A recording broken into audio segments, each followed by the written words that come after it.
విష్ణున్న విష్ణున్న ముందరికి కొద్దిగా ముందరికి మేడం ఓకే సార్. భక్తులకు విజ్ఞప్తి, తిరుమల క్షేత్రం నందు రాజకీయ ప్రసంగాలు చేయటం,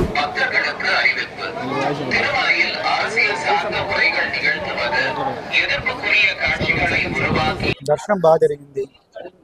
ఆర్య సమేతంగా నా కూతురు సమేత అందరం కలిసి వచ్చాము. చాలా బాగా జరిగింది దర్శనం.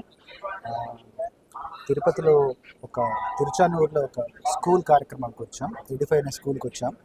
అక్కడ పాఠశాల వార్షికోత్సవం తర్వాత ఇప్పుడు ఈరోజు ఉదయం దర్శనం జరిగింది. చాలా బాగా జరిగింది. ఎప్పటి నుండో రావాలనుకుంటున్నాను. స్వామివారి అనుగ్రహం ఈరోజు మాపై కురిసింది. దానివల్ల వచ్చి దర్శనం చేసుకుని చాలా బాగా జరిగింది. చాలా ప్రశాంతంగా, మనసుకు ఆహ్లాదంగా అనిపించింది. ఎప్పటి నుండో రావాలనుకుంటున్నాను. ఆ కోరిక ఈరోజు నెరవేరింది. చాలా ఆనందంగా ఉంది. స్వామివారిని అంతసేపు అక్కడ దగ్గరుండి దర్శించుకోవడం అన్నది మహాభాగ్యంగా నేను భావిస్తున్నాను. చాలా సంతోషం. Action will be taken against the violators. ಓಂ ನಮೋ ವೆಂಕಟೇಶಾಯ. ತಿರುಮಲ ಕ್ಷೇತ್ರದಲ್ಲಿ ರಾಜಕೀಯ ಭಾಷಣ ಮಾಡುವುದು ಮತ್ತು ಆಕ್ಷೇಪಾರ್ಹ ರೀಲ್ಗಳನ್ನು ತಯಾರಿಸಿ ಸಾಮಾಜಿಕ ಜಾಲತಾಣಗಳಲ್ಲಿ ಪೋಸ್ಟ್ ಮಾಡುವುದು ನಿಷೇಧಿಸಲಾಗಿದೆ. ಕಾನೂನು ಕ್ರಮ ಕೈಗೊಳ್ಳಲಾಗುತ್ತದೆ. Approaching them on social media. Legal action will be taken. Om Namo Venkatesaya.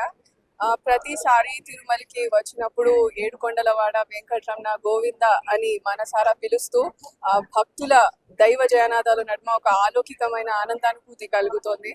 And భక్తులందరికీ నా వినపము మరియు సత్యం ఏమిటంటే, ఎవరి నుంచి ఏదైనా ఆశించితే అది మన ఆనందాన్ని చంపేస్తుంది. కానీ శ్రీవారిని స్మరిస్తే అది మనకు ధైర్యం, శౌర్యం, శక్తి, సామర్థ్యం, దృఢత్వం, పరాక్రమం, సత్తా, తేజస్సు మరియు మనోశాంతిని ఇస్తుంది. మరియు అదే విధంగా జీవితంలో అనుకూల ప్రతికూల పరిస్థితులు రావడం సహజం. కొన్నిసార్లు మనం చూస్తే మనది కానిది ఎప్పుడు మనకు సొంతం కాదు.